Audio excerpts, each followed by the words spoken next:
Olá, confreiras e confrades e apaixonados, tudo bem? Hoje temos um convidado especialíssimo que admiro muito, não apenas pela competência e pela trajetória de sucesso, mas também pela amizade e pela parceria que construímos ao longo dos anos.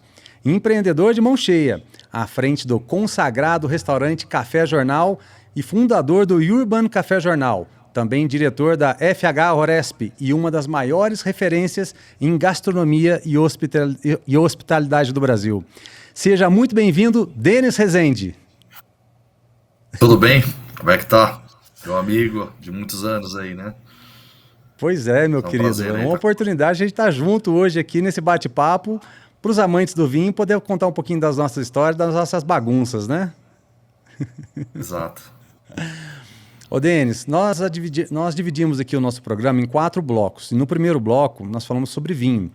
No segundo, gastronomia. Terceiro, turismo. E no quarto, a economia da cidade. Por quê? Porque nós acreditamos que o vinho fortalece a gastronomia fortalece o turismo e o turismo fortalece a economia da cidade. E eu sei que você está super inserido nos 4, né?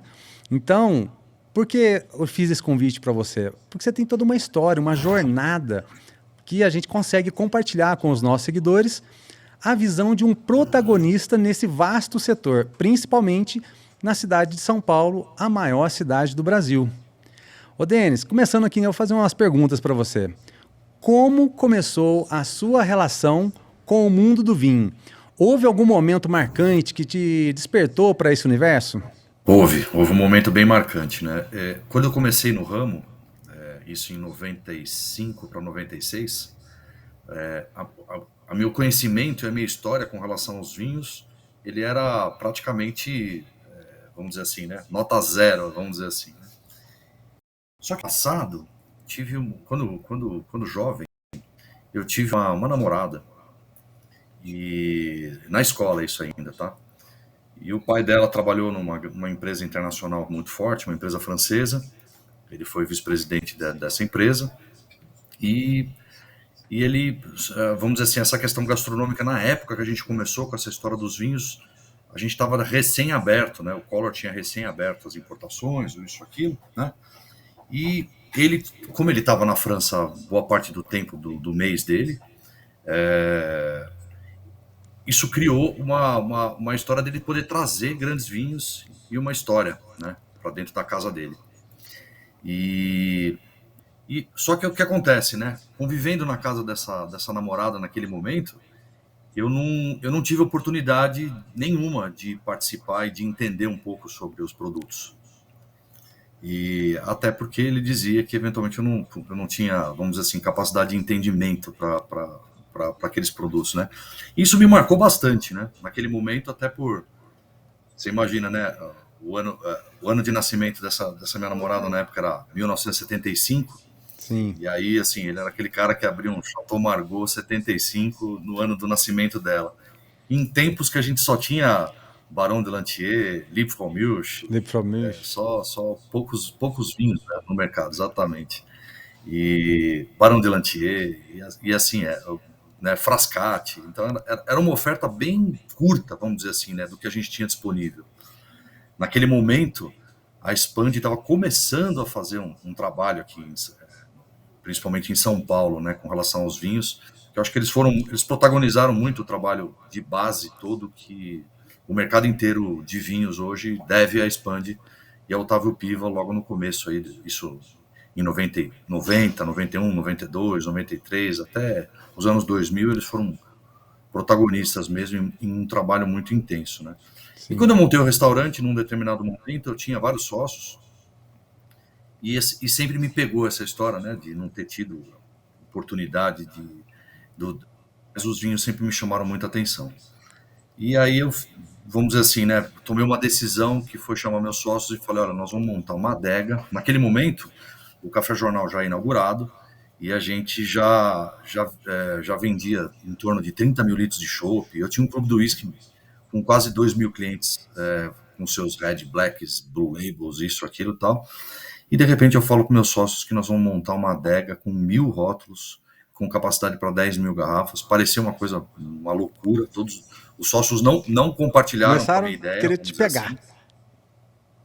Começaram a querer me pegar, exatamente. Falou, não, mas não faz sentido isso que a gente está fazendo, né? Porque nós não somos o Rubaiá, nós não somos as casas, vamos dizer assim, Charlot, na época que era muito forte. Um bar em Moema montar uma adega dessa não faz o mínimo sentido, né? Eu falei, olha, o meu sonho é, de repente, começar a fazer um trabalho efetivo com relação aos vinhos. Eu acho que a jornada do trabalho dos vinhos, ela vai transformar a casa. E eu decidi, naquela época, ser um restaurateur. E acho que os vinhos podem ser um grande veículo de aprendizado aí com relação à minha jornada. Então, se vocês não toparem essa história, como eu era o cara que estava já na liderança do business, eu falei, se a gente não for nessa linha, eu prefiro parar agora. Então, vocês tocam aí o negócio que eu vou fazer alguma outra coisa. E aí foi meio que vamos dizer assim, no forceps, né? A questão Sim. da e, pô, aí depois foi uma história maravilhosa aí, porque no fim o trabalho deu super certo, né? E você está à frente de um restaurante com mais de 25 anos de história. Como que o vinho foi se posicionando dentro da experiência do Café Jornal ao longo do tempo? Bom, ele foi. Primeiro ponto, com relação a essa jornada toda, foi que, eventualmente, naquele momento, a gente tinha uma coisa que era uma arrogância de mercado com quem tinha algum tipo de conhecimento com relação ao vinho.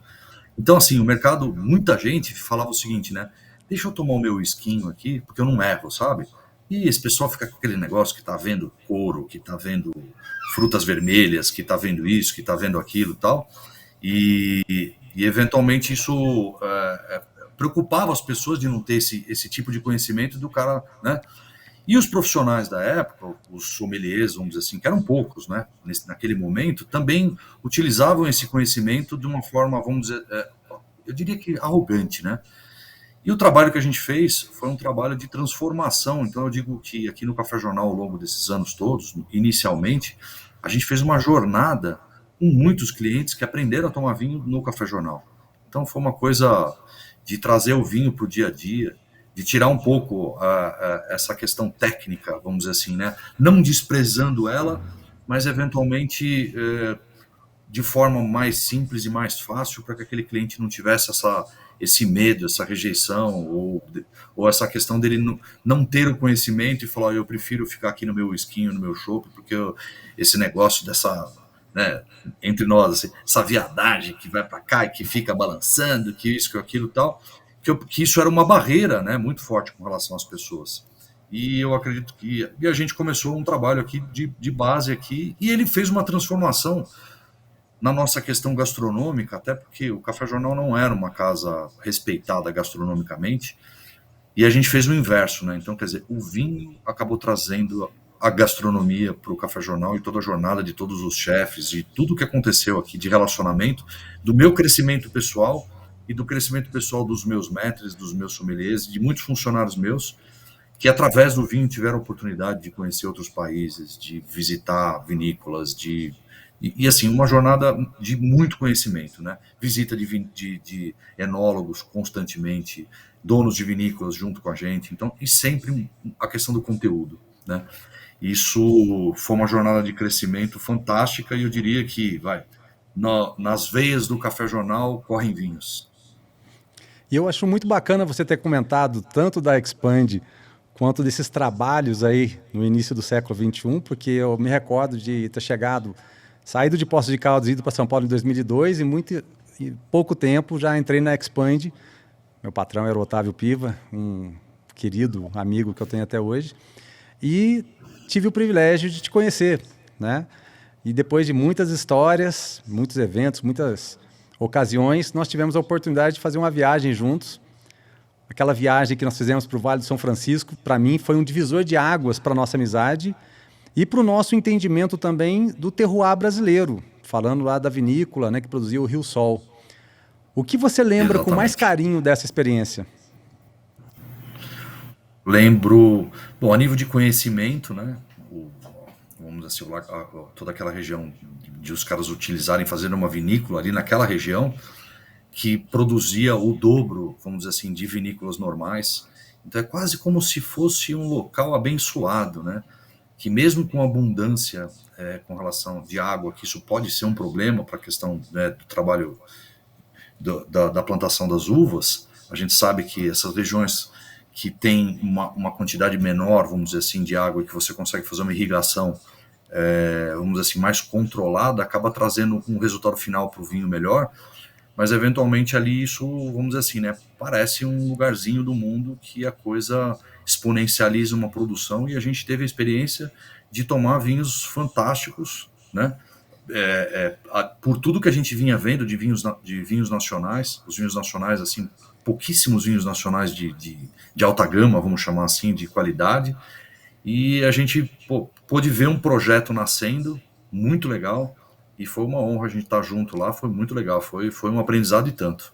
Foi muito bacana e cercado de grandes amigos também. Me recordo que estávamos numa turma aí de sommeliers, donos de restaurantes, área também do autosserviço. E para mim, relacionando as duas perguntas anteriores, eu vejo o papel do sommelier também muito importante nessa transformação.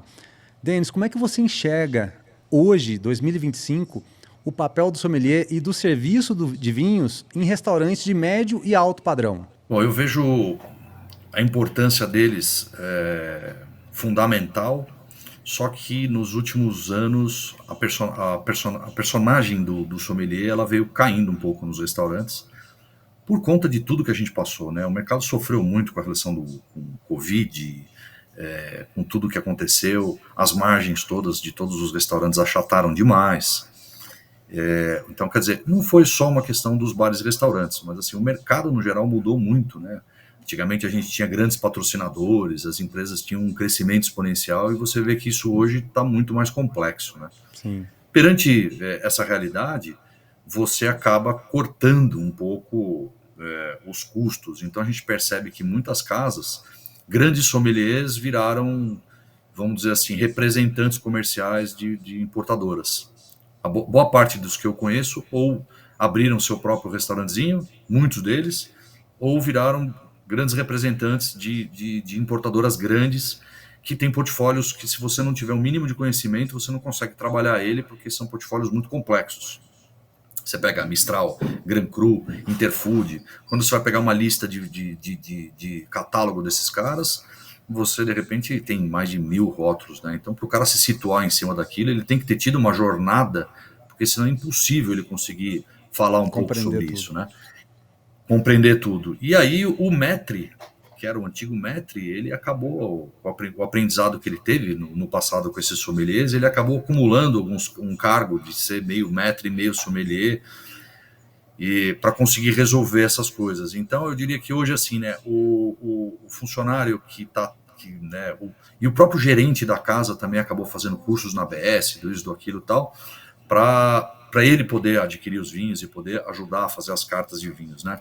Então eu diria para você que 80% dos sommeliers todos que eu conheço, principalmente os que protagonizaram as histórias dos restaurantes, ou são representantes de grandes importadoras, ou hoje são donos de pequenos restaurantes que até se tornaram grandes restaurantes, Sim.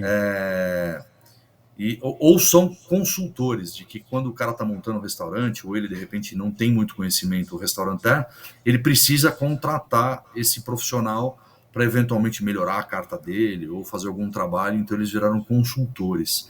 Poucos os restaurantes hoje que mantêm a figura do sommelier na sua essência. Sim. E hoje, pensando na modernidade, porque o consumo per capita aumentou também, mas também a gente teve um trabalho muito grande no mercado e está sendo ainda exercido por parte das importadoras, dos distribuidores e das próprias vinícolas, nos eventos, das feiras e tal. Na sua visão, qual que é o maior desafio que bares e restaurantes enfrentam para ter uma carta de vinhos bem pensada e bem executada nos dias de hoje? O problema do vinho hoje, e isso é um problema que a gente sofre bastante aqui no Café Jornal, até porque, como eu disse, correm vinhos nas veias do Café Jornal, é que você, depois do advento da questão da substituição tributária, a maior parte dos importadores estão pagando os impostos dos vinhos no deslocamento, já na saída do estoque do importador. Então isso significa que hoje é impossível falar em consignação. E a consignação, há um tempo atrás, era uma questão muito interessante com relação aos vinhos, né? Então você conseguia ter o estoque do importador e fazer o vinho girar e fazer o pagamento dele pós-venda disso, né? Então hoje, a grande dificuldade de você ter uma adega de respeito é que você precisa. Então imagina o seguinte, né? Eu vou montar uma carta bacana, então eu preciso ter vinhos da Argentina, preciso ter do Chile, preciso ter da Austrália, preciso ter de Portugal, preciso ter da França, preciso ter da Espanha, preciso ter alguma coisa dos Estados Unidos, preciso ter Austrália, preciso ter Brasil, preciso ter. Então, assim, e aí, né? São um mínimo do mínimo do mínimo, né? E aí o que acontece? Você também tem faixas e estilos de vinhos que você vai ter que ter. Então eu tenho que ter um bom Carmener, um Carmener mais barato, mas eu tenho que ter um Carmener mais top. Preciso ter um Cabernet Sauvignon do Chile também. Preciso ter um bom Malbec, mas um Malbec de combate mais barato. Preciso ter um Malbec top. Preciso ter um Chardonnay. Preciso ter um Gewürztraminer. Preciso isso. Para você conseguir construir, você precisa ter algumas Atendeu todo mundo. lacunas que as pessoas procuram. E aí essa diversidade, você precisa ter pelo menos uma caixinha de vinho de cada um desses vinhos, e quando vai ver, você tem lá 200, 300 mil reais, eventualmente já pagos, para você conseguir ter essa adega. E hoje, esse capital embarcado dentro de uma adega para um negócio é um problema, porque já que a gente tem uma redução do lucro líquido de todos os estabelecimentos que estão apertados com relação a todos os encargos, impostos e tudo que a gente tem que, assim, aquele é o fator Brasil, né, de você ser empresário. Na hora que você fala que você tem um valor desse, vamos dizer assim, embarcado no seu fluxo de caixa, ele te prejudica, entendeu? Então, às vezes, o cara está antecipando o cartão de crédito para poder, eventualmente, ter uma carta de vinhos melhor e está perdendo 1, 2% em cima daquela antecipação, Sim, por conta do fluxo de caixa que está parado ali dentro da adega, que muitas vezes pode demorar para tracionar, vamos dizer assim, entendeu? Então, é entendi. complexo. O consumidor mudou muito nos últimos anos, né? E vamos pensar um pouquinho da capital, principalmente aí do Café Jornal. O que o cliente paulistano mais procura hoje em uma taça de vinho? O que ele mais procura, sem dúvida, eu digo assim, né? Primeiro, o vinho bom é o vinho que você toma e que você gosta dele, né? Mas assim, né? Vamos falar que 80% dos clientes foram educados aqui no Brasil a tomar vinho através da uva Malbec. A história que os catenas fizeram aqui, principalmente em São Paulo, foi uma coisa muito forte. Então, é engraçado isso, né? Mas eu digo, aquele vinho com menos acidez, aquele vinho com mais corpo, aquele vinho que tem uma leve doçura, vamos dizer assim, né? No sabor e no retrogosto dele, acabam sendo os vinhos que mais vendem, que as pessoas mais procuram. Por isso que tanto Malbecs quanto primitivos da Puglia, de Mandúria, do isso, do aquilo, tal, vinhos que têm nuances da doçura da uva, ainda são os preferidos, assim, estourados, vamos dizer assim, né, do que as pessoas procuram. Vinhos gastronômicos, se você pega vinhos ou alguns tipos de italianos e alguns, principalmente os franceses, já são vinhos que você percebe que para um cliente mais evoluído, e até hoje, por mais que as pessoas tenham evoluído, é uma minoria ainda, tá? As pessoas ainda vão no fácil, né? Sim, O vinho que é mais facinho, né? E esse é o vinho que acaba protagonizando, que acaba de repente sendo o vinho que acaba estando mais na mesa das pessoas. você fez um ajuste agora recentemente, né? Como que foi a adaptação da carta de vinhos do Café Jornal para o Urban Café Jornal? O que muda quando o foco é um público mais jovem e dinâmico? Então, aí cada vez mais, né, voltado para aquela questão, principalmente novo mundo. Por que novo mundo, né? Porque, vamos dizer assim, né, esses vinhos mais fáceis, que tem essa característica de menos acidez e uma drinkabilidade mais confortável, uma certa doçura e preço, acaba sendo o fator principal para a venda dos vinhos. Então a gente tem uma Entendi. carta muito mais resumida, mas uma carta mais fácil, vamos dizer assim, né? Entendi. E Se você a tem aí gente tem algum rótulo ou algum estilo de vinho que representa bem o DNA do Café Jornal? um estilo de vinho. Hoje eu digo para você que, por incrível que pareça, a gente tem um vinho chamado Crasto Superior, né? Fantástico. Esse vinho é um vinho português e não é em todos os lugares que esse vinho tem vamos dizer assim, né, uma venda exponencial, né? A gente, ele de alguma forma, o que acontece, né? Nos últimos anos, aquele cliente que tomava vinhos de R$ 1.000, R$ 2.000, isso, aquilo, tal, ele veio procurando aquele vinho que ele vai gastar 350, 400 e que ele elege como vinho dele, né? Vamos dizer assim, não, esse é meu custo-benefício. Eu não preciso gastar mais do que isso, né? E a gente tem uma quantidade grande de clientes que ao longo desses 26 anos de casa são quase meu bar e restaurante minha vida, sabe? Então, assim, eles frequentam de 3 a 4 vezes por semana e a gente tem um universo grande de pessoas que hoje são amigos e parceiros de uma vida, praticamente, frequentando a casa, né? E eu diria que os vinhos portugueses hoje, para esse tipo de cliente, é o custo-benefício que veio trazendo um protagonismo dentro da carta de vinhos para esses clientes de vinhos de alta gama e mesmo os que de baixo que eventualmente hoje acabam consumindo Portugal como número um da história. Nós sabemos que nós temos inúmeros enófilos que vêm atravessando com a gente essa jornada que você está comentando.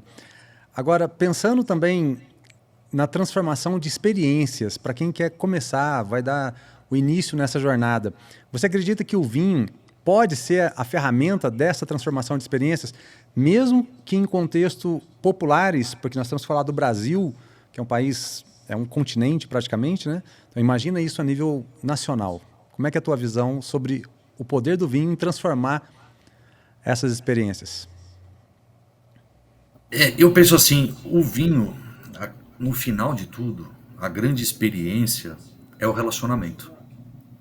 E o vinho, sem dúvida, é a bebida que mais proporciona essa questão do relacionamento. Porque assim, né, uma grande experiência é o compartilhar um momento de alguma forma, né? Então assim, né, as experiências no geral elas não são individuais, né?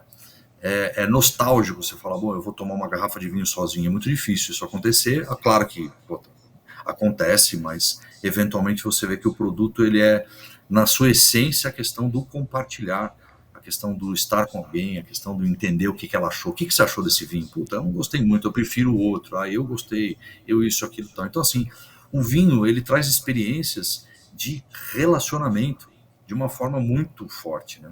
Inclusive assim, né, hoje aqui no Café Jornal, um grande negócio nosso são os eventos e os eventos corporativos. Então, assim, acontece muitas vezes de o cliente me ligar e falar o seguinte: olha, eu quero chopp, caipirinha, caipiroscas ou drinks, Negroni, isso, aquilo no evento corporativo, né?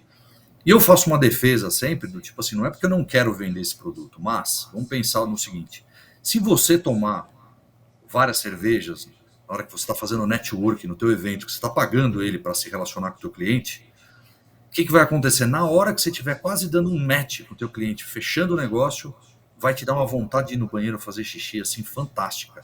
E você vai ter que correr no banheiro e não vai ter o que você fazer. Então, isso já é um primeiro problema. Segundo, na hora que o cara estiver tomando um drink, na hora que ele estiver no quarto drink, ele vai estar tomando o quarto Negroni. Na hora que ele estiver nesse quarto Negroni, ele já está olhando para a moça que trabalha na tua empresa e ela já ficou diferente ali. E aí, assim, a possibilidade de aquilo dar um problema, vamos dizer assim, porque as pessoas acabam passando do limite com relação à questão do destilado muito forte. Agora, no vinho, quando você estiver tomando um vinho, a questão do banheiro não vai acontecer. Isso de forma bem prática, tá? Então, ou seja, o match da tua reunião, do que você está conversando e do seu relacionamento que você está fazendo não vai ter que ser interrompido. As pessoas dificilmente passam do ponto com relação à questão dos vinhos, exceto espumante, que champanhes, que eventualmente pode acontecer alguns excessos, mas no geral, mesmo que se exceda, o que acontece é que muitas vezes a pessoa você percebe que ela está meio cansada, mas eventualmente o nível do evento corporativo muda, os negócios fecham muito mais fáceis e você consegue um negócio muito legal. Então, essa defesa, você imagina eu fazendo isso junto com um laboratório famoso e conversando isso, fazendo esse tipo de defesa com relação a um evento médico, vamos dizer assim, né? E a pessoa olhar para minha cara e falar, pô, você sabe que eu não tinha pensado nisso? Eu falei, então, cara, foca no vinho que os seus negócios vão ser muito mais bem fechados. Denis, que fantástico. Esses são conselhos práticos e reais a empreendedores, não apenas da capital, mas também do interior, como em Poços de Caldas, que querem e precisam fortalecer o vinho nos seus negócios. Pessoal, que começo espetacular, hein? Histórias, vivências e muito conteúdo sobre esse universo apaixonante que é o vinho. Segura a taça aí, porque ainda vem muita coisa boa por aí, tá bom? E nesse brinde, eu quero deixar um abraço carinhoso para os meus amigos Daniela e Reginaldo, lá da loja de vinhos Trebbiano, nosso parceiro oficial aqui do podcast Eno Experiências. A Trebbiano é muito mais que uma loja, é um espaço de descobertas, onde cada garrafa tem uma história, uma origem, uma experiência única. Se você quer montar sua adega, presentear ou simplesmente viver um bom momento com vinho de qualidade, passa lá na Trebbiano. Voltamos já já.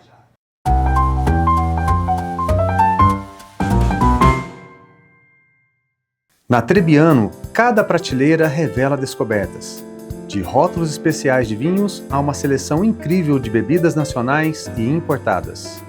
Aqui você encontra queijos frescos, pães artesanais, carnes nobres, doces e delícias que transformam qualquer ocasião. E para quem valoriza saúde e qualidade, os produtos Lete e a linha natural da casa são puro cuidado e sabor. Trebbiano, tudo o que você ama com carinho em Poços de Caldas.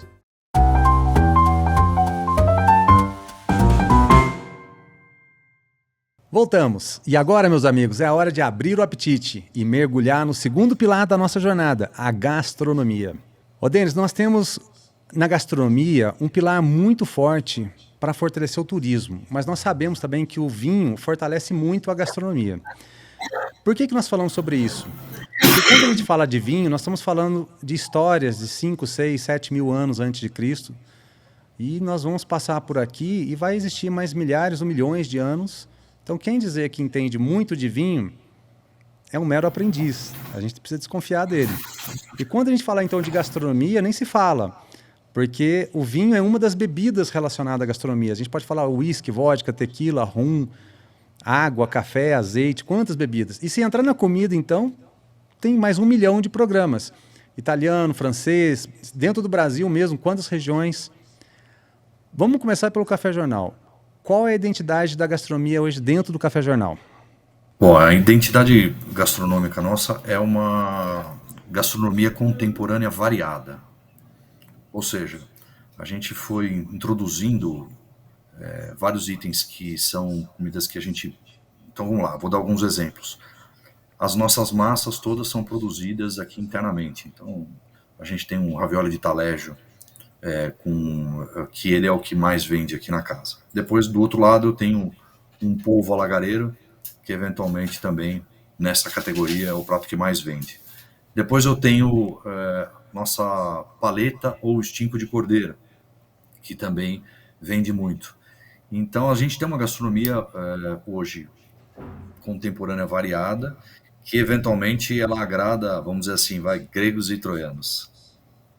Consegue dar uma navegada aí por vários tipos de públicos. E nós estamos falando também de uma cidade gigantesca, né? Estamos falando, se eu não me engano, o IBGE, na grande São Paulo, são mais de 20 milhões de habitantes, se não me engano, é isso? Isso. Então você percebe que você tem aí orientais, você tem europeus, né? Tem pessoal da África, o continente, enfim, de toda a parte do mundo. São Paulo é conhecido pela gastronomia de uma forma muito... que tem uma miscelânea, que tem de tudo. E alguns restaurantes que abrem até 24 horas. A gente pode explorar a cidade de São Paulo 24 horas por dia na gastronomia. Qual é a identidade gastronômica da cidade de São Paulo? Eu considero a cidade de São Paulo a capital, uma das pouquíssimas capitais da gastronomia do mundo. Ou seja, a gente tem hoje... aqui em São Paulo, uma diversidade muito grande de restaurantes raiz de cada um dos seus países. Então, se você for... que acontece? Ela é uma miscelânea, vamos dizer assim, né? De culturas. A gente até aqui no Café Jornal, num determinado momento, a gente fez um manifesto da gastronomia paulistana, trazendo alguns pratos, mas o nível de complexidade de São Paulo é a mesma coisa que você falar assim, né? Nova York. Você está em Nova York e ele também tem essa questão dessa miscigenação. Então você vai para Tóquio, ela também tem essa questão. Então, assim, você vai pegar no mundo 4 ou 5 cidades que você pode dizer que são gastronomias mundiais mesmo, e que você tem representação de praticamente todos os países.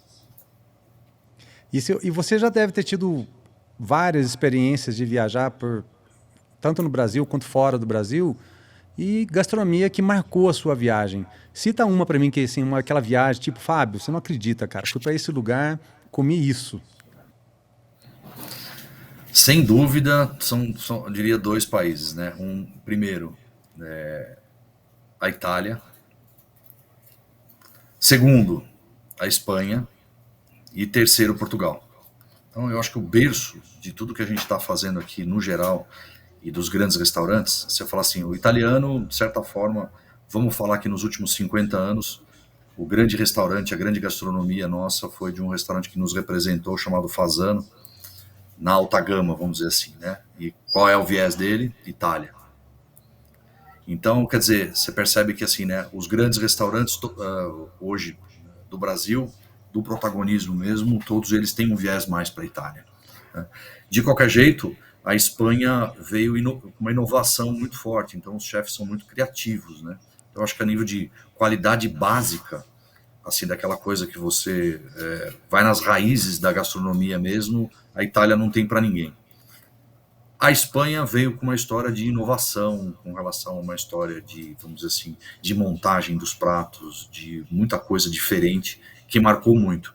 E Portugal é uma coisa afetiva, né, onde você acaba ficando dentro de uma gastronomia regional, que também faz parte de uma forma muito, muito contundente, assim, né, com relação ao Brasil, mas que você come bem em em qualquer lugarzinho que você for de Portugal inteiro, é incrível assim, a gastronomia. Eu tive a oportunidade de estar agora em 2015 na Itália, e como é interessante estar num país de velho mundo, e nós que somos de países de novo mundo, fomos descobertos há pouco tempo, temos muita pressa de fazer as coisas acontecerem.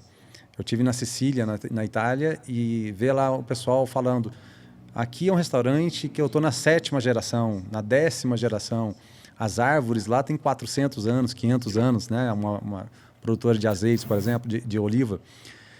E aquilo tudo demonstra o carinho e o cuidado que se tem por perpetuar a gastronomia com aquela identidade raiz.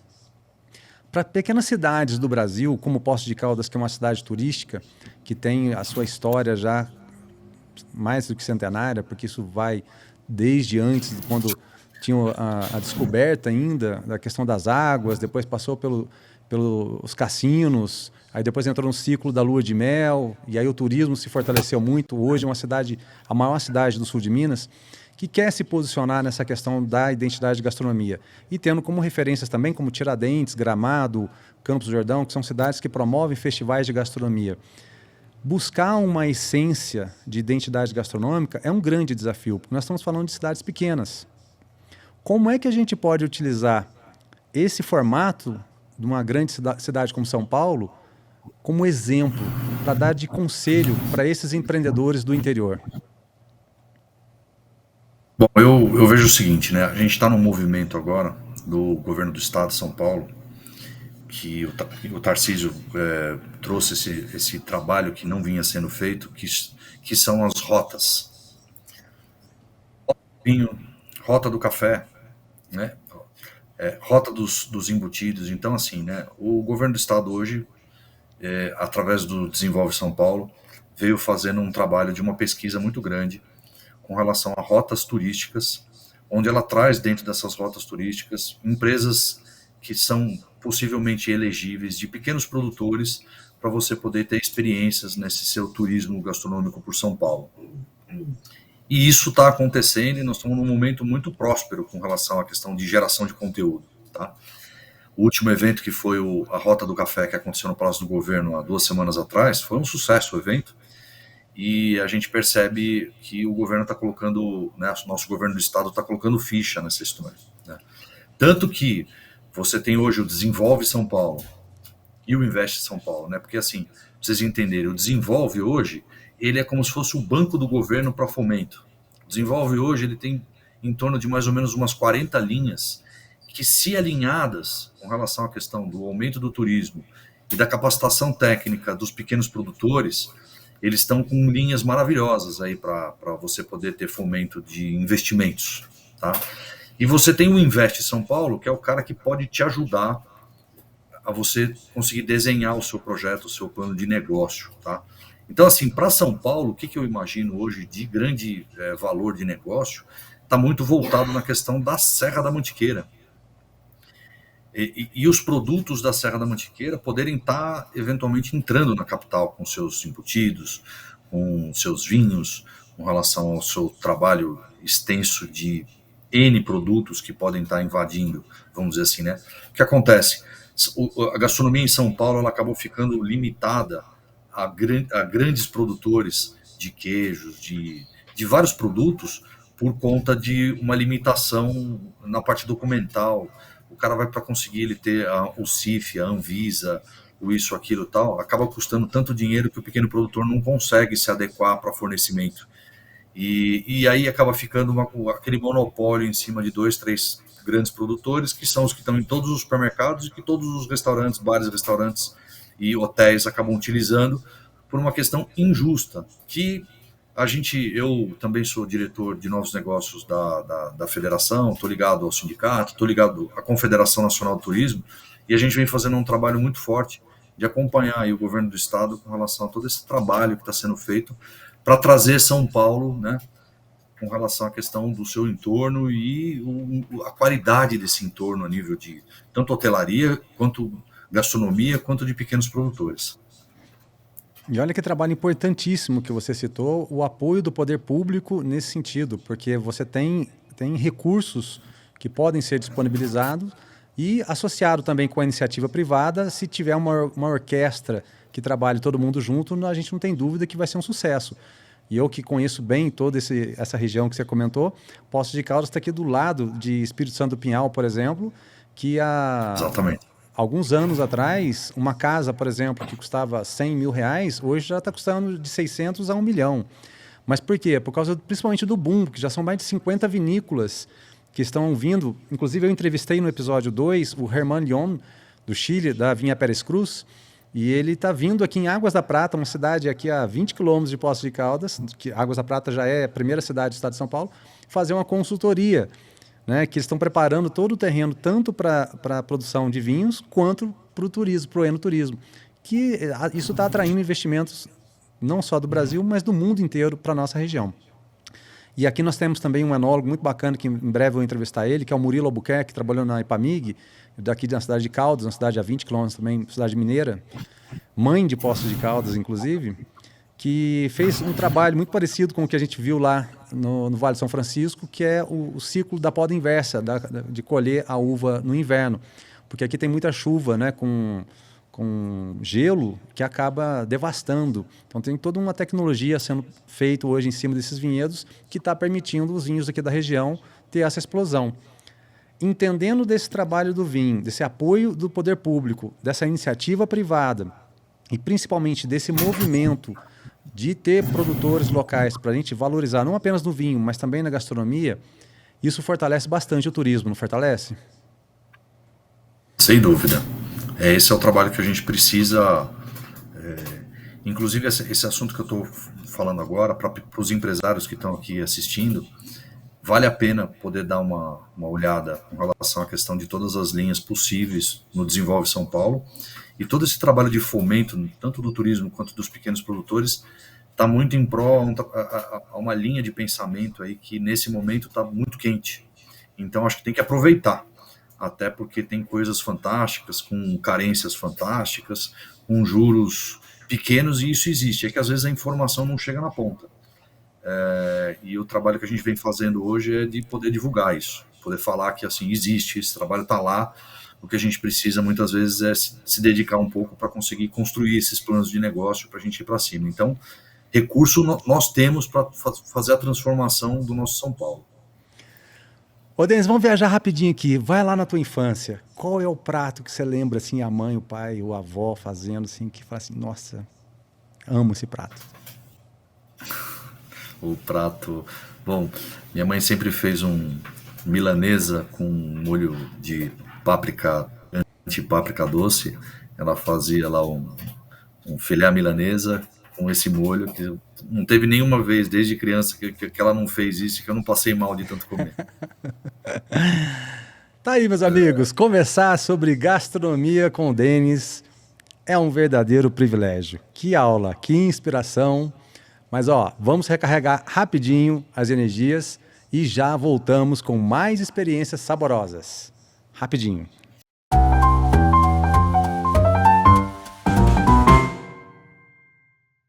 No Polenta Vino e Cucina, cada detalhe foi pensado para te levar direto à Itália. Do aroma de seus drinks à seleção de vinhos, tudo tem alma, sabor e história. Aqui, cada espaço te convida a viver momentos únicos, seja a dois ou entre amigos. Polenta Vino e Cucina, um pedaço da Itália em Poços de Caldas. E falando em boa mesa, não posso deixar de mandar um grande abraço para os nossos amigos Flávio e Vinícius, do restaurante Polenta Vino e Cucina, sede oficial dos nossos wine dinners. Tradição, sofisticação e um cardápio que valoriza ingredientes e harmoniza como poucos. O Polenta é mais do que um restaurante, é uma experiência completa. Vale a visita, hein?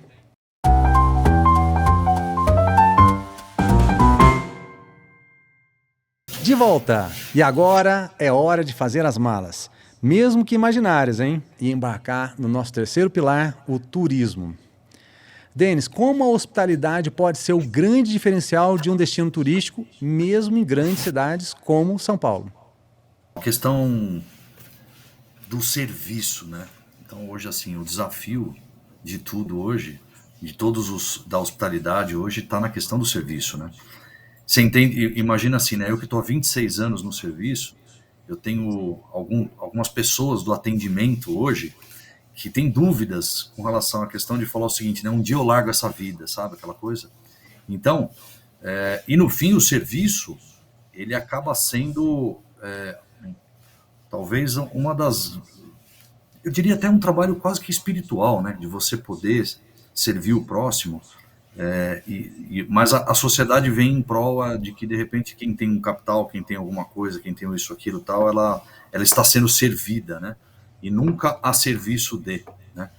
Então isso é um desafio do mercado, eu diria isso mundialmente, né? Porque assim, a questão do serviço hoje é um problema nos Estados Unidos, é um problema na Europa inteira, ou seja, né? Você tem uma questão migratória e hoje na Europa inteira, que são quem estão fazendo os serviços.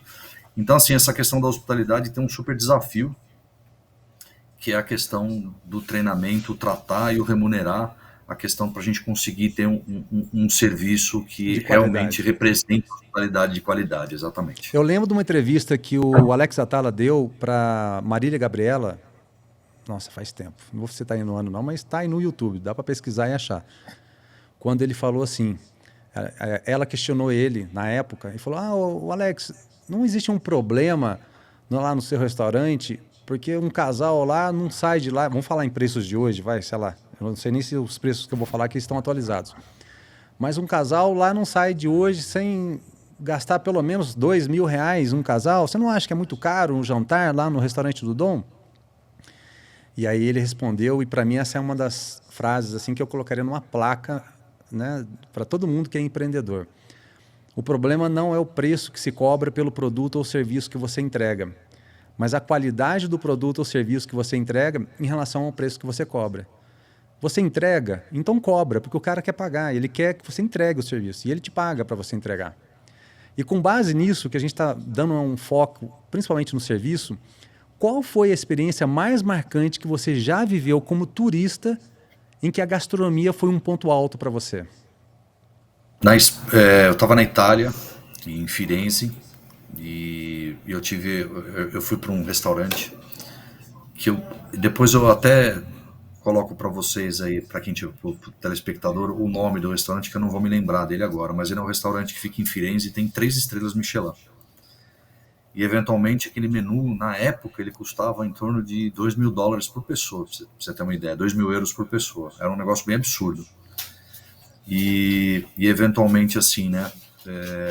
A experiência gastronômica do serviço e a forma que, assim, o atendimento, minha esposa, que é uma pessoa que tem muita restrição, não come peixe, não come isso, não come aquilo, tal, a forma que eles construíram, vamos dizer assim, toda a experiência que a gente teve, transcendeu, né, o serviço transcendeu muito, assim, a questão, a gastronomia estava muito boa, mas, assim, eventualmente, o atendimento foi tão assertivo, tão fantástico, tão próximo, tão amigo, tão carinhoso, que eventualmente aquilo te influencia com relação até à própria qualidade do produto, né? Então acaba virando o produto mais especial da vida, mas não porque ele seja, mas porque energeticamente o que a questão da atenção e do carinho foi de uma forma fantástica. E ali foi um aprendizado para mim, né?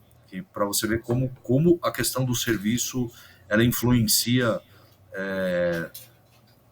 na qualidade geral de tudo que é feito. Claro que a gente tem que ter que a qualidade é importante, a qualidade do produto, isso, aquilo e tal, mas eu ainda acho que a questão do serviço ainda ela é um ponto chave com relação ao sucesso de qualquer negócio, de qualquer continuidade. Então, assim, se você não sabe de pessoas, você não sabe de negócios. Então, assim, quanto Fantástico. mais o empresário se dedicar com a questão de entender de pessoas, não só de clientes, mas dos seus funcionários e dos seus liderados, mais chance essa pessoa vai ter de fazer sucesso com o seu negócio. No episódio 1, eu entrevistei o Ricardo Mucciarone, que é um empreendedor famoso, conhecido aqui em Poços de Caldas, tem uma casa, chama-se Pietro, e ele é uma referência nessa qualidade do serviço prestado já há muitos anos aqui em Poços. E no programa 3, eu entrevistei o ex-prefeito Sérgio Azevedo, que fez um trabalho intenso no turismo, quando ele privatizou muitos dos pontos turísticos aqui e acabou profissionalizando muito dessa questão do atendimento, que a gente ainda tem uma jornada grande, mas já teve um excelente crescimento. E você, eu conheço a sua casa, já foi inúmeras vezes aí, e eu vejo ativamente várias ações, porque existe tanto o turismo urbano, que é um turismo típico aqui da cidade de Poços de Caldas, quanto existe o turismo de negócios. Como que você acredita que o Café Jornal contribui e também como que esses empreendedores de uma cidade pequena como Poços de Caldas podem contribuir tanto para o turismo, o turismo urbano, quanto para o turismo de negócios? Eu diria que, assim, nos últimos anos, eu aqui em São Paulo, essa questão do turismo de negócios acabou virando hoje meu foco de crescimento. Então, o que acontece hoje? A gente nasceu em 1996 para 97. Então, o que acontece? O Café Jornal ele tem uma área grande. Ele é um restaurante, um bar e restaurante grande de tamanho. E se você vê todos os bares e restaurantes, principalmente aqui na capital, todos eles diminuíram de tamanho. Hoje o cara vai montar um restaurante, ele vai montar um restaurante até 80, 90 lugares. Exceto cases como o Coco Bambu ou algumas churrascarias que eventualmente ainda vêm com portes maiores. Mas, no geral, os restaurantes diminuíram muito de tamanho, né? Então, o que aconteceu? A gente começou a ter uma oferta de espaço grande, então quer dizer, isso virou um problema de custos, tanto que casas do meu tamanho, do passado, Bar Desar, Café Cancún e outras casas, pode reparar que todas essas grandes casas só sobraram hoje o Café Jornal e o Praça São Lourenço, né, que foram os sobreviventes, vamos dizer assim, né, com tamanhos mais parrudos aí, né. Então, o que aconteceu? Olhando para esse turismo de negócios, tem uma oportunidade fantástica, desde que você consiga descobrir qual é o nicho de negócio. Eu vou dar um exemplo aqui no Café Jornal. O que eu fiz? Eu instalei num dos meus salões uma tela de LED P1, que ela parece uma TV de 4x2, tá? Então eu tenho um audiovisual no meu negócio aqui que é muito acima da média, vamos dizer assim. Depois, eu fui lá e coloquei uma mesa de som forte, muito legal, com microfones de primeira linha, com gerador, faço credenciamento, faço isso. Comecei a melhorar a qualidade de cada detalhe da prestação de serviço que o corporativo pede. Tá? E aí o que aconteceu? Esse cara acabou saindo, muitas vezes ele está saindo da concorrência, está fechando eventos corporativos comigo direto por conta da qualidade técnica, porque muitas vezes ele vai num restaurante e aí a tela não funciona, o som da microfonia, e aí é o barulho que não consegue separar do local, porque o cara é um restaurante, ele não está pensando naquela questão, né? Então, assim, isso é só um exemplo para mostrar o seguinte, né? A oportunidade que a gente tem pode ser independente do nicho de negócio, qual seja ele, mas você tem uma oportunidade que, se você conseguir entender a dor dessa empresa corporativa e desse turismo, vamos dizer assim, mais profissional, na hora que você encontrar esse nicho, é impressionante como a coisa se exponencializa, tá? Vamos falar do turismo profissional, né? Corporativo. E depois, assim, né, com relação ao turismo, o turismo comum, vamos dizer assim, né, do turista que está aqui para conhecer, que em São Paulo é muito menos, eu eventualmente até acho que em Poços de Caldas e todas as cidades é até mais fácil de vocês terem um volume um pouco maior de turistas mesmo.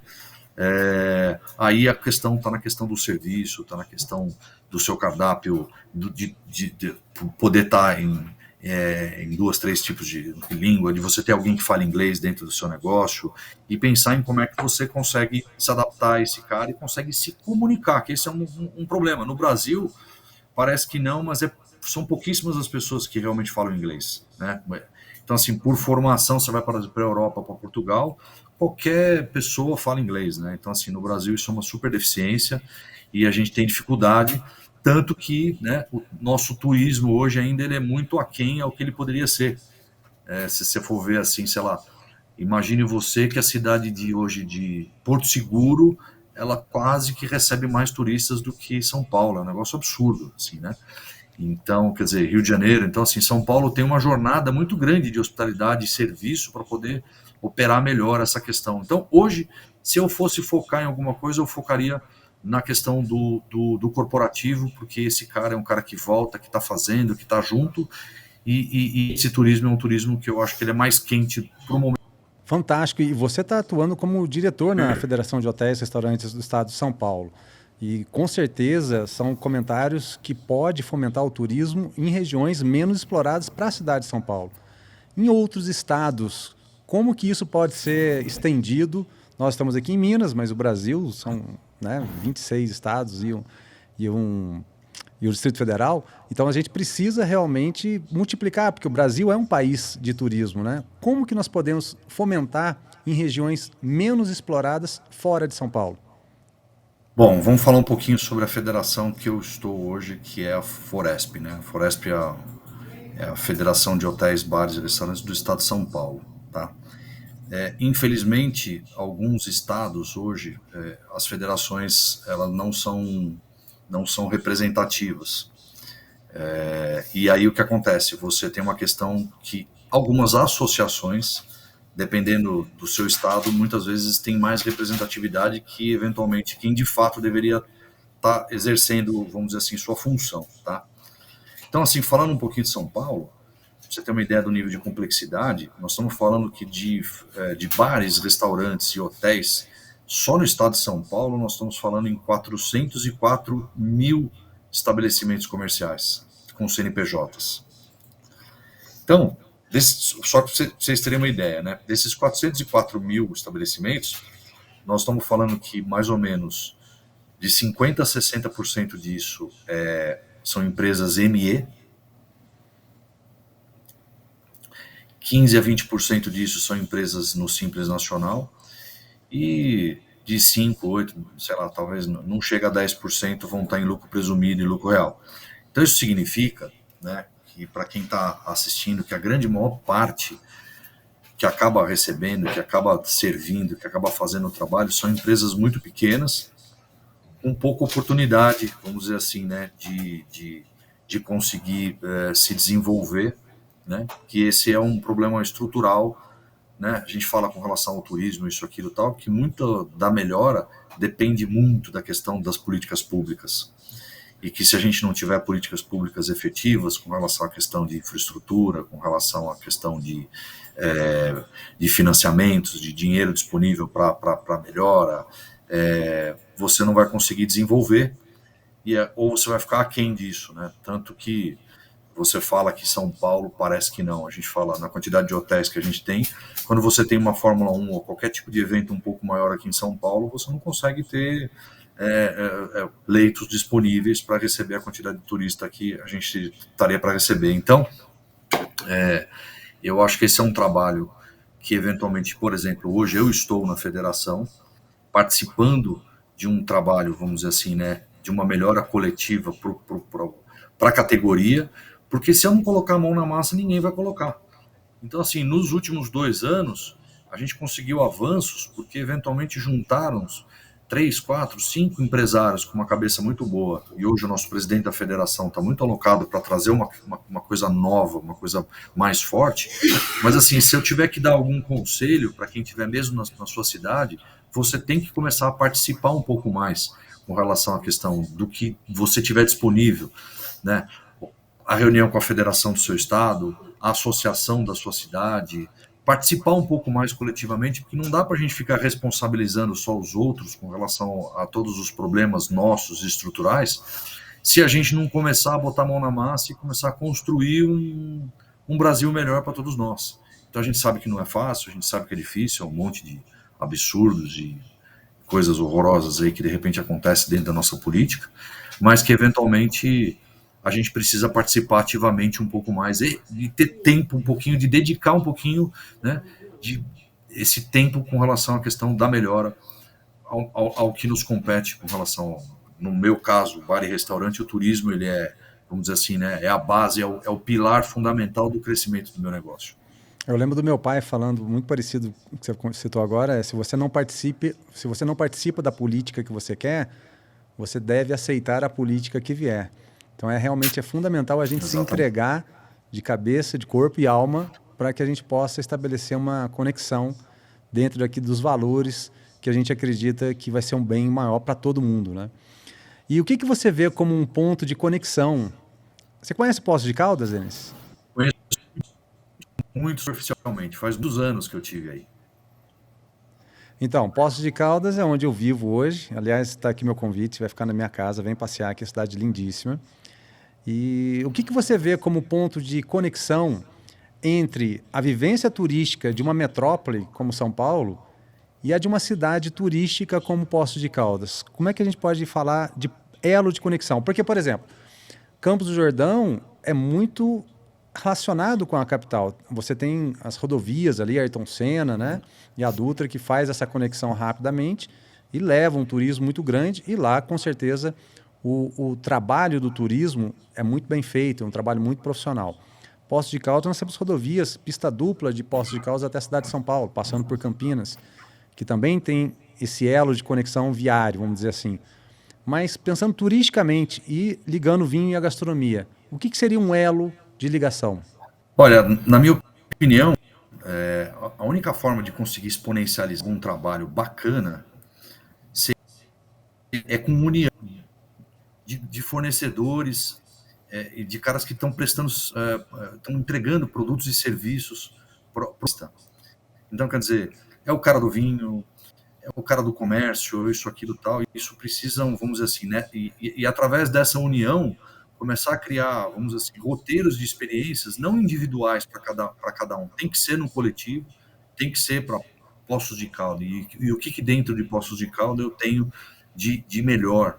E esse melhor todo precisa se unir para eventualmente estar olhando para essas capitais e conseguindo fazer algum trabalho. Porque às vezes você com pouco investimento traz uma questão de um fluxo fantástico, né? Então, quer dizer, você vai lá, se cada um por mês, quase de forma associativa, vai colocar lá, sei lá, R$ 200 por mês, você junta, sei lá, 50 estabelecimentos que deram R$ 200 por mês, isso vai ser feito uma campanha de tráfego pago parece que não, mas um volume de dinheiro desse é algo poderoso que vai chegar ao alvo da capital aqui e que pode exponencializar um trabalho fantástico com relação à cidade.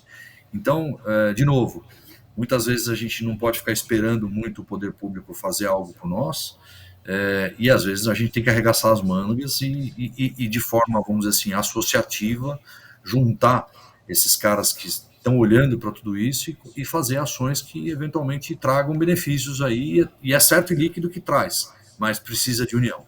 Tem que ter união. E você acredita que os festivais gastronômicos podem atrair um novo perfil de turista para o interior, por exemplo? Sem dúvida. Você tem, assim, Tiradentes, por exemplo, né? Então você vê o que aconteceu com relação ao Festival de Gastronomia de Tiradentes.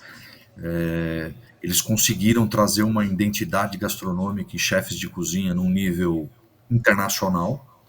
Eu diria que a experiência hoje, para quem não conhece Tiradentes, né, é muito acima da média com relação aos restaurantes. Então você tem lá, sei lá, talvez uns 15, 18, 20 restaurantes e micro cervejarias e isso, aquilo, tal, que fazem experiências que, se você num final de semana não fizer uma reserva, muito provavelmente você não vai conseguir nem conseguir sentar no restaurante, com experiências assim muito, muito, muito acima da média. Mas você percebe o seguinte, né? Esses empresários, todos esses restaurantes que estão investindo na restauração em Tiradentes, eles estão muito unidos. E essa questão do evento gastronômico nasceu, sim, da união deles, todos juntos. Chefes de cozinha que você percebe que eventualmente estão muito conectados e estão ligados um ao outro, até porque quando você vê até a decoração, o que ele está utilizando de insumos, eles estão muito alinhados aí, vamos dizer assim, né? Então acho fundamental, né, esse tipo de trabalho, mas, de novo, a categoria tem que se unir.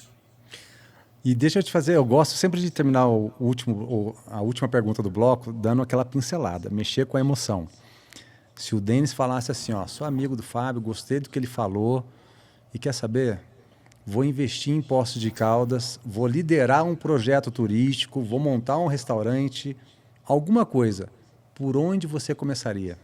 Bom, a primeira coisa seria quem são as pessoas que eu vou lidar e eu vou me relacionar dentro de Poços de Caldas. Então, vamos dizer que você já seria uma primeira personagem fundamental, acima de todas as informações que eu ia ter com relação a um mapeamento que a gente ia fazer com relação às coisas. Então, eu ia ter uma jornada, vamos dizer assim, de tempo e frequência, porque, assim, o ponto, a pesquisa, o que vai, muitas vezes não é isso que faz o negócio, né? De novo, o que faz são as pessoas. Então, eventualmente, assim, né, eu preciso começar a conviver, preciso alugar uma casinha em Poços de Caldas, preciso começar em vários finais de semana, começar a participar, começar a me relacionar com as pessoas que vão fazer parte do meu ecossistema do negócio. E aí, a partir daí, eu parto para um projeto executivo, eventualmente de ponto e obra, isso, aquilo e tal. Mas enquanto eu não tivesse seguro com relação a quem são as pessoas principais e no meu relacionamento na região, eu não faria nenhum investimento no local, entendeu? Então, eu acho que isso falta muitas vezes, né? Às vezes você vê as pessoas, eu vejo assim, tanto aqui em São Paulo como em outros lugares, o investidor muitas vezes vai lá, olha, tem uma ideia, alguém falou de uma pesquisa, e aí ele já pegou um negócio, já pegou uma casa, já fez uma obra, teve uma ideia e tal. E muitas vezes eu acho que o negócio, como ele é um negócio vivo, ele precisa de tempo e energia. Então, assim, você não pode subestimar a tua ideia, né? Porque muitas vezes aquilo que você está pensando inicialmente, no final, não tem nada a ver, o negócio é completamente diferente. Por isso que Deus nos deu né? A gente tem que ouvir mais, né, e falar menos, vamos dizer assim, né? Porque às vezes o empresário está com dinheiro, com isso, com aquilo e tal, e ele meio que naquele momento que ele está mais, vamos dizer assim, né, mais macho para fazer o investimento, isso, aquilo e tal, ele ouve muito pouco. Então, o aconselhamento que eu dou para todo empresário que quiser fazer algum negócio é que ele precisa ouvir mais e falar menos. E dentro de tudo aquilo que ele ouviu, conseguir refletir para ver quais vão ser as ações para que elas sejam mais assertivas possíveis. Meus Zeno apaixonados, turismo, conexões e experiências. Um bloco que nos mostra como Poços de Caldas, São Paulo e o Brasil tem tanto potencial. Mas segura a empolgação, ainda tem muito mais.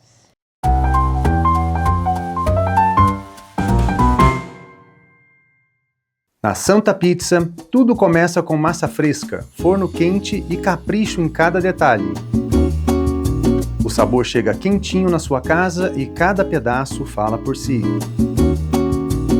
Peça agora pelo WhatsApp ou pelo app e descubra por que todo mundo ama a Santa Pizza.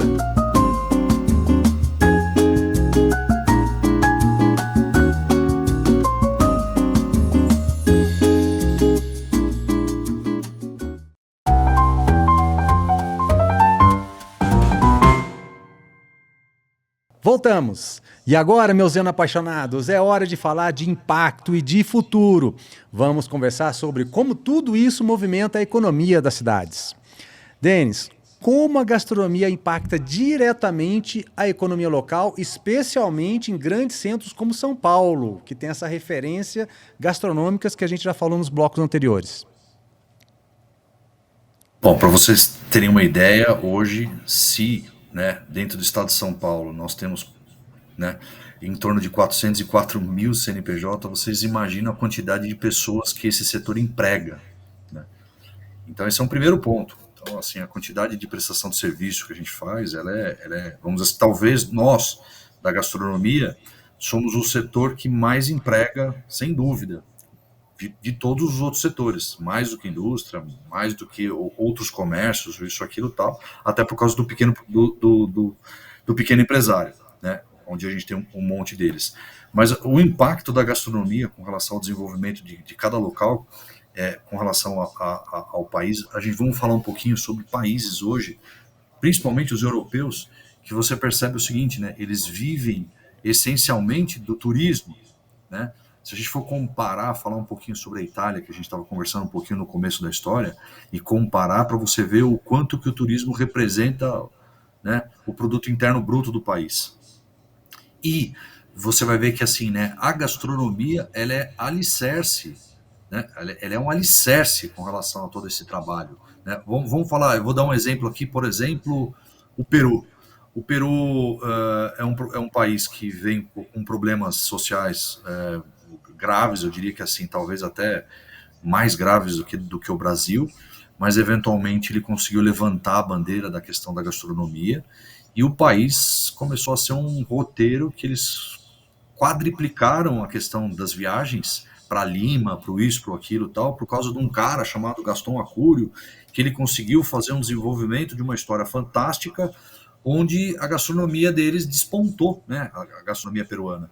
E olha o que aconteceu, né, com relação ao turismo no Peru. Eu conheço um monte de pessoas que foram para o Peru para ir para Lima para fazer um turismo gastronômico. Então, quer dizer, não foi para Machu Picchu, isso, aquilo, tal. O cara foi para comer. E realmente a experiência que esse turista teve lá em Lima com relação à gastronomia foi maravilhosa e fantástica, né? Então, nós somos alicerce, né, do crescimento com relação à questão do turismo e temos um caminho aqui no Brasil assim fantástico. E, né, e a gastronomia é o grande cara aí, vamos dizer assim, né, o protagonista mesmo dessa história do crescimento do turismo. Você acabou de assumir um cargo estratégico na Foresp. Quais que são as frentes prioritárias de atuação nesse momento? Porque eu sei que participam de vários eventos, feiras, a FISPAL está aí. Então, assim, são vários eventos e muitas responsabilidades também na ordem política, de representatividade mesmo, não só municipal, estadual, quanto federal. Nessa jornada inicial sua aí, quais são as frentes mais prioritárias? Bom, uma das frentes que hoje eu venho atuando bastante, que é o alicerce nosso hoje dentro da federação, é trazer questões complexas voltadas para a sustentabilidade. E aí, quando a gente fala em sustentabilidade, vem aquela história, parece meio clichê, né? Do tipo, puta, o que vai falar, né? De sustentabilidade, né? Parece sempre bullshit, vamos dizer assim, né? Com relação a tudo. Mas, só para vocês terem uma ideia, hoje, o Brasil hoje joga no lixo sabe? Aquele óleo de cozinha que você usa para fritar, que isso, aquilo, que todos os restaurantes usam, mais ou menos, nós estamos falando em torno de 2 bilhões de litros que são derramados dentro dos esgotos no Brasil inteiro, tá? 2 bilhões de litros. Para vocês terem uma ideia, 1 litro de óleo de cozinha, ele contamina 30 mil litros de água pura. Então você imagina o tamanho do problema. E hoje a gente tem um problema seguinte: os hotéis, bares e restaurantes do Brasil, desses 2 bilhões jogados fora, tá? O bar, restaurante e hotel representa 40% desse total. E aí a questão é o seguinte: tanto fora do país quanto dentro do país, todo mundo quer comprar essa matéria-prima, porque esse óleo de cozinha, mesmo que usado, depois de filtrado, ele pode virar biodiesel. Então nós estamos acompanhando um projeto grande que está sendo feito em Maricá. Tem o prefeito lá, que chama Quaquá, que está fazendo um trabalho fantástico junto com um instituto chamado Triângulo, de a gente comover toda a categoria para que a gente consiga, de alguma forma, fazer uma coleta maior com relação a essa questão dessa logística reversa, vamos dizer assim, de trazer esse volume de óleo para que ele volte para a indústria como biodiesel já, tá? Então, assim, é um trabalho muito legal, bonito, longo, vamos dizer assim, né, que a gente está desenvolvendo, mas, assim, esse é um trabalho que está me movimentando bastante e está me emocionando bastante, porque são estudos complexos que a gente está vendo o nível da gravidade do negócio, né? Então, esse é o primeiro trabalho. E o impacto que isso causa também, né? E deixa eu te fazer uma outra pergunta, que é um momento também que a gente viveu de muita tensão, que foi o momento da pandemia, né? Principalmente sobre a importância dos bares e restaurantes como geradores de emprego e renda no Brasil, né? Que você estava citando agora, a quantidade de CNPJs. Eu lembro que a Brasel, ela apresentou um número de, se não me engano, 150 mil CNPJs que surgiu assim no estalar dos dedos. Eu não vou lembrar agora os números certinhos, mas foi absurdo a explosão que teve, porque eles anunciaram o fim da pandemia em maio de 2023. E aí, assim, deu um boom, né? Porque a pessoa está desempregada, então é natural as pessoas querer ter a sua renda, e aí muitas vezes a pessoa vai empreender e não tem essa habilidade, não tem essa capacidade. Associando, tem também essa questão da fiscalização, tanto de Ministério do Trabalho, mas você tem vigilância sanitária, corpo de bombeiros, a própria legislação, né, saber da lei de zoneamento urbano para saber se pode ter ou não comércio naquele bairro, naquela rua, se você pode usar a calçada ou não, barulho, né, todos esses pontos que são inibidores, muitas das vezes, da realização desse sonho. E, principalmente, uma mudança comportamental, porque eu já escutei de donos de bares e restaurantes falar assim: ah, mas é fácil vender vinho em São Paulo ou montar um restaurante em São Paulo. Porque é uma cidade grande, a pessoa demora 2, 3 horas para sair do trabalho e ir para casa, então antes dele ir embora ele fica no restaurante consumindo. Uma cidade pequena, a pessoa almoça todo dia em casa e ela janta em casa, porque ela está do lado. Ela gasta 5, 10 minutos para chegar em casa. Que recado que você pode dar, principalmente para o consumidor, para prestigiar e valorizar os bares e os restaurantes da sua cidade, dado a todo esse desafio que é para um empreendedor na área da gastronomia? Acho que um primeiro assunto que é importante a gente falar do momento da pandemia é que muita gente acabou quebrando e fechando seus negócios porque não teve muita paciência ou não se desesperou antes de acontecer. Então, assim, as ajudas no final acabaram vindo. Então, você teve lá um Pronamp, você teve lá um crédito da Folha, do isso, do aquilo, tal, que quem conseguiu esperar um pouco, conseguiu, tal. Não digo que isso foi fácil, muita gente, a maior parte dos empresários estão pagando essa história até hoje, mas eventualmente sobreviveram, tá? Então, é um ponto, acho que é importante. Segunda coisa, muito dos desafios dos empreendedores que estão montando seus negócios, que você falou, com relação à questão do corpo de bombeiros, com relação à questão da legislação, com relação a todos esses itens que são os desafios, muitas vezes isso não dá certo porque o empresário quer terceirizar algumas coisas, né? Então, eu acho que assim, você ser empresário no Brasil hoje, você precisa ser um pouquinho de tudo.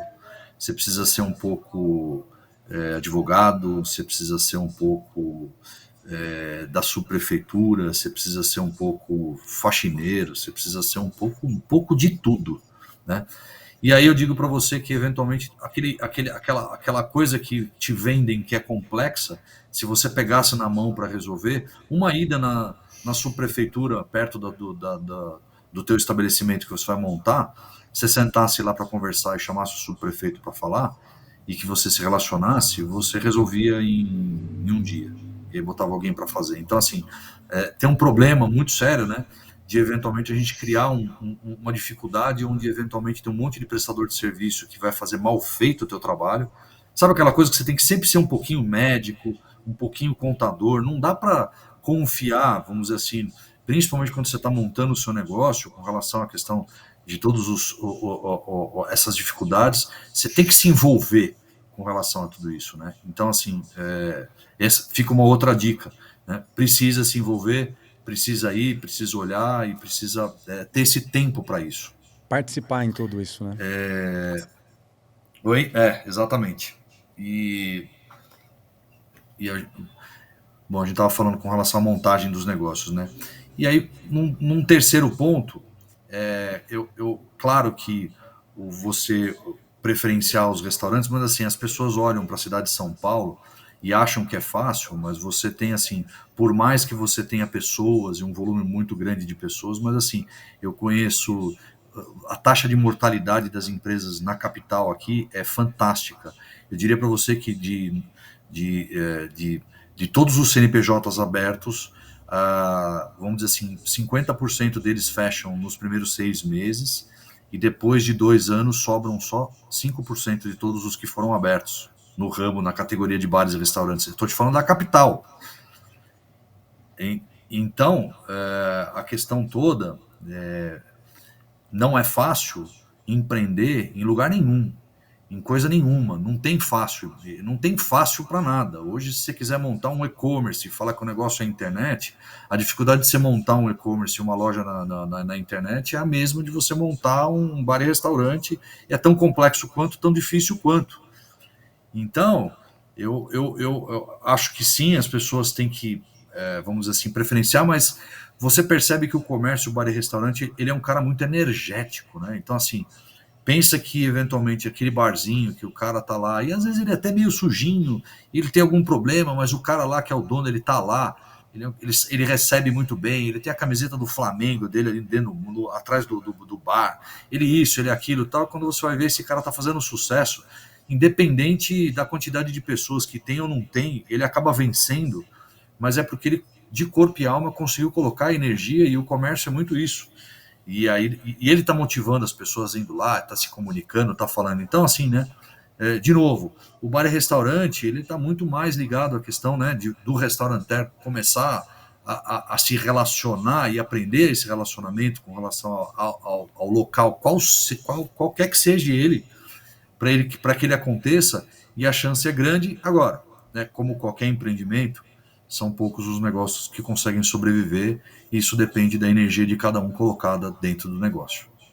Me recordo também, Denis, que você falou, eu tive a oportunidade, eu tinha um bistrô, se chamava Na Trilha do Vinho, e nós, amigos de Ricardo Castilho, que um querido amigo que nos deixou recentemente, né, da revista Prazeres da Mesa, de George Schneider também, que presidente do movimento Slow Food aqui no Brasil, eles estiveram presentes na minha posse, na Associação de Bares e Restaurantes aqui de Poços de Caldas, que eu fui presidente por alguns anos, e deixaram um legado aqui de trabalho que a gente poderia fazer, e estávamos muito próximos a realizar um festival, né, do Prazeres da Mesa, da Semana da Boa Mesa, no intuito de trazer chefes de cozinhas renomados aqui para Poços de Caldas e também fazer essa aproximação com os chefes locais, para a gente poder já, do início, criar essa identidade gastronômica e trabalhar isso como não apenas como criar uma identidade gastronômica, mas principalmente na formação e qualificação profissional do setor, porque você atrai empresas, né? Em Pouso Alegre tem uma empresa de fornos, por exemplo, a própria Tramontina, e aí você tem inúmeras empresas que querem estar junto a esses eventos mas faltou fechar com chave de ouro esse evento. E todo esse movimento que nós fizemos aqui acabou indo para Belo Horizonte, e um chefe de cozinha muito querido aqui de Poços de Caldas acabou representando Poços de Caldas nesse evento, que ia ser o primeiro evento, ia ser em Poços de Caldas, acabou indo para Belo Horizonte, porque a gente não conseguiu ter o patrocínio necessário para a realização de um evento como esse. Na sua opinião, me diz, como que a gente pode conseguir incentivos públicos à formação e qualificação profissional no setor que atraia também a iniciativa privada? Bom, os incentivos públicos hoje voltados, vamos dizer assim, né, para a nossa categoria, teoricamente são bem baixos, pequenos e restritos, tá? Mas a questão é o seguinte, né? Hoje, o Desenvolve São Paulo, como eu disse para vocês, ele eventualmente tem pouca divulgação, mas eventualmente hoje você tem 40 linhas de trabalho, vamos dizer assim, né? Não para hoje o Desenvolve não faz nenhum tipo de investimento em nenhuma questão associativa, nenhuma entidade, nem isso nem aquilo tal. Ele, na essência dele, ele precisa fazer a questão do investimento em cima de um CNPJ, tá? Agora, dessas 40 linhas que eu estou te falando, existem linhas até que chegam a ter, que são a fundo perdido, mas sempre voltado para o empresariado. Então, eu acho que o que falta muito também, assim, em qualquer cidade que seja, que é Poços de Caldas, é São Paulo, isso, aquilo, tal, falta projeto, né? Falta estudo, falta projeto. Então, assim, se você vê assim, dinheiro eventualmente tem muito disponível, eventualmente quando eu estou lá dentro do Desenvolve conversando com o pessoal lá sobre todas as linhas, eventualmente você tem pouquíssimos projetos apresentados, né? Então tem acho que uma oportunidade de você buscar essas verbas existem, só que a gente precisa melhorar a nossa capacidade de desenvolvimento de novos projetos para poder trazer essa questão. Pela questão associativa, ela é sempre mais difícil, tá? Agora precisa ver o quanto que os empresários da região acreditam mesmo nessa história e eventualmente vão montar um CNPJ para montar um projeto, para chegar lá e falar, olha, eu acredito, e o que eu acredito começa assim, o meio é assim e o final é assim, para conseguir. Então eu acho que nós empresários, nos falta muito essa questão de planejamento, né? A gente às vezes peca muito no planejamento e eventualmente era melhor gastar 80% do tempo do planejamento. Quando o planejamento está muito bem feito, você vai gastar pouquíssimo tempo na execução, porque já está tudo muito bem planejado. Então, né, muitas vezes, para a gente crescer, com relação à questão do empresariado, às vezes é melhor demorar um pouco mais, mas você começar a amadurecer tudo realmente do que você faz, para que você tenha sucesso, porque eventualmente nos falta planejamento. Ô, Denis, uma coisa muito importante para a gente encerrar a última pergunta do bloco. Eu me coloco aqui à disposição, é o que eu estou fazendo, né, com minha jornada de quase 25 anos aí no mundo do vinho. Em todo esse network e relacionamento, o Eno Experiências ele vem com 3 pilares, que tem os wine tastings, que é a degustação de vinho, são os wine dinners, que são os jantares harmonizados, e o podcast para a gente fazer esse intercâmbio. Entrevistar as pessoas de Poços de Caldas e levar essa informação para o mundo fora de Poços de Caldas, e também entrevistar pessoas do mundo do vinho e trazer essas informações para ter esse intercâmbio.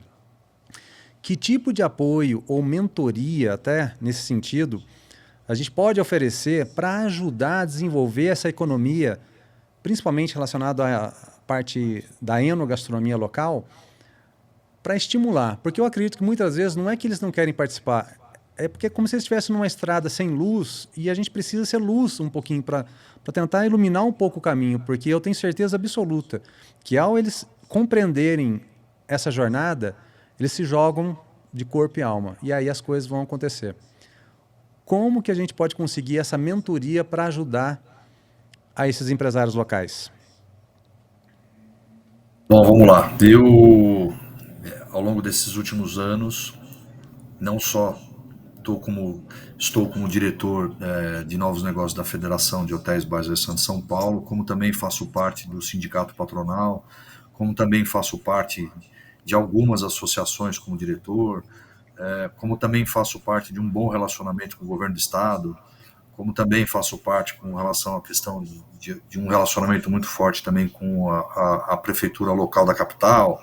Então, assim, hoje eu tenho uma visão dessa questão associativa bastante clara, e eu acho que, assim, né, se a pessoa estiver interessado com relação a gente poder te ajudar, fico 100% à disposição de poder colaborar no que for com relação a essa mentoria, do que precisar de informação, porque muitas vezes não tem luz, e eventualmente um bate-papo aí de 15, 20 minutos, eventualmente pode abrir um monte de portas aí de pensamentos e reflexões. E hoje, como eu vim construindo nessa minha jornada, vamos dizer assim, relações, eu nunca desprezei a questão da relação política, né? Claro que muitos anos eu fiquei com ela muito, vamos dizer assim, só no empresarial, mas eu entendi que se eu ficasse só no empresarial, eu não ia conseguir fazer as transformações que eu precisava, e eventualmente o meu negócio, o meu restaurante também começou a receber uma quantidade de, vamos dizer assim, né, de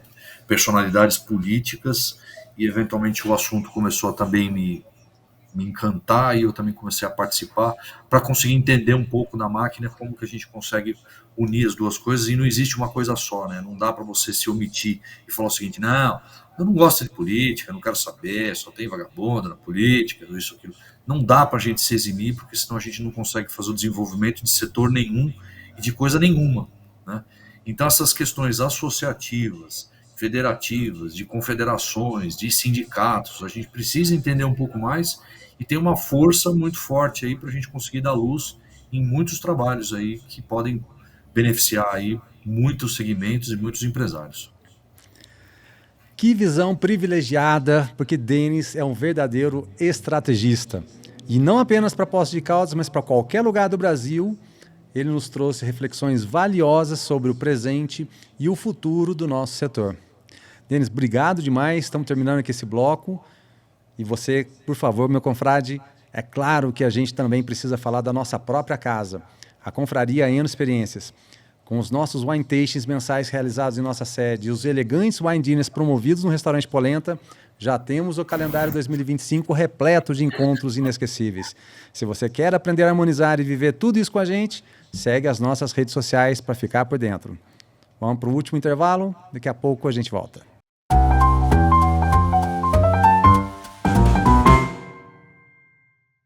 No Polenta Vinho e Cucina, cada detalhe foi pensado para te levar direto à Itália.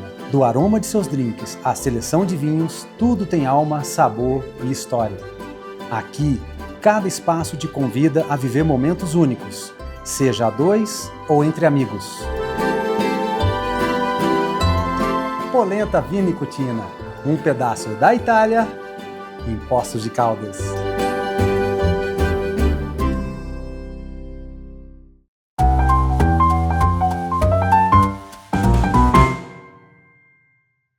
Chegamos à parte final. Querido Denis, que recado você gostaria de deixar para os jovens empreendedores da gastronomia que estão começando agora? Bom, o primeiro recado que eu vou deixar para vocês é que no nosso ramo é preciso muita dedicação, é preciso muita resiliência, mas acima de tudo, a gente tem que cada vez mais entender um pouco mais sobre pessoas. Então, quer dizer que é através das pessoas que vão surgir as oportunidades, que vão alcançar novos rumos para o trabalho que a gente vai fazer com relação à gastronomia. Então, no final da história, eu acho que a gente precisa sair um pouquinho da tela, né? Eu acho que hoje eu vejo as pessoas cada vez mais conectadas às redes sociais e sabe, mesmo no restaurante eu vejo aqui o tempo todo, assim, né, casais e pessoas, isso, aquilo, todo mundo plugado ali na questão dos seus WhatsApps, isso, aquilo e tal, e eventualmente quanta oportunidade está deixando de acontecer por falta de relacionamento, por falta de comunicação. Então, assim, não adianta nada, todo o trabalho que a gente faz na gastronomia se ele não contempla a questão do relacionamento humano de forma efetiva. E sozinho ninguém faz nada, ninguém faz verão, ninguém vai fazer absolutamente nada. Porque o nosso negócio é energético, ele precisa de gente consumindo, ele precisa de gente trabalhando, e a gente somos um setor de pessoas, né? Então, assim, se dedique muito em entender, sim, tentar se entender, né? De você, do que você é como pessoa, para você poder transmitir algo melhor e liderar pessoas e poder transformar o setor da gastronomia num grande setor que é super promissor e que tem muito caminho pela frente. Denis, meu irmão, muito obrigado por esse papo tão especial. Sua trajetória é inspiradora demais, meu querido. E sua visão nos mostra caminhos reais para transformar ideias em experiências e transformar experiências em legado. Muito obrigado, viu? Obrigado mesmo. Obrigado a você, meu. Foi uma honra estar podendo falar aí nesse seu podcast. Muito legal. E a você que nos acompanhou até aqui, o meu muito obrigado. No próximo episódio, vamos continuar explorando o universo da enogastronomia com convidados que fazem a diferença no nosso país. Tá gostando? Então curta, compartilha, comenta e segue o Eno Experiências nas redes sociais e nas plataformas digitais. E nunca se esqueça, viver é brindar com a alma. Eno, abraços!